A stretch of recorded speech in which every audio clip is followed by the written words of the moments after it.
Hi, I'm Edward Hudgens. And I'm William Thomas. And this is the Atlas Society State of the Culture Update. Today's question is, are Americans incompetent? Now, the Obama administration just rolled out its Obamacare website, and the news has been filled with what a disaster it has been. Something like 500,000 Americans were predicted to be signed up by now, and in fact it was something like 50,000. And at least a chunk of the reason why is the website was so poorly designed, so poorly done, it continued to crash and so forth. It was an absolute mess. Well, what happened, Ed? The Obamacare is the signature policy of the Obama administration, but apparently no one could be bothered to make sure that the key thing to make it work right actually worked right. Contractors who developed healthcare.gov insisted today that they warned the Centers for Medicare and Medicaid Services about not fully testing the system before it went live October 1st. Andrew Slavitt with QSSI and Cheryl Campbell of CGI Federal told Republican Greg Walden of Oregon that they were pressed for time. What's the standard protocol? What's the recommended industry standard for end-to-end tests before rolling up a major website like this? Months would be nice. Months would be nice. Ms. Campbell, is that accurate for your company as well? That's correct. And you were given 2 weeks, and yet months would have been nice. Campbell said that CMS made the ultimate call to go ahead. We're there to support our client. It is not our position to tell our client whether they should go live or not go live.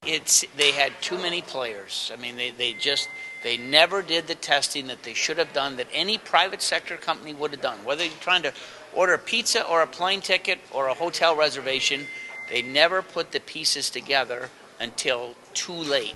You know, it reminds me actually of the end of the Iraq War in 2003, which was the signature event of the Bush administration, and they had defeated the army of Saddam Hussein. The U.S. was conquering Iraq. That had been the plan all along. And then it turned out apparently no one had a real plan for occupying the country. And so sectarian fighting broke out, ethnic fighting broke out. There was looting, robbing, gangs forming, civil war. It was their signature policy, but apparently no one could be bothered to make sure it worked right. You know, it wasn't always that way. I mean, after all, we did send a man to the moon. You know, the government can, under certain circumstances, do certain things right. But, you know, here's the thing. I don't believe that Americans are inherently incompetent. The private sector does a great job. Take a look at all the innovations coming out of Silicon Valley. The problem is in the public sector, in the government sector. You know, and it's ironic that it was an American government agency that sent a human being to the moon, but now the only rockets going up to the International Space Station are not government rockets, they're private rockets designed by private companies and flown up to the station. You've hit the nail on the head, Ed. I mean, back in the 1960s, the U.S. was still primarily a private sector economy, and it had the ethos of private individuals working for achievement, taking individual responsibility. And so when the government would take on a high-profile project like the moonshot, it could draw on that whole attitude among its workers. And in fact, it could draw the best and the brightest from the private economy to help them make it happen. I mean, today, the private sector is still going great. I mean, you pointed out the ways it's going great.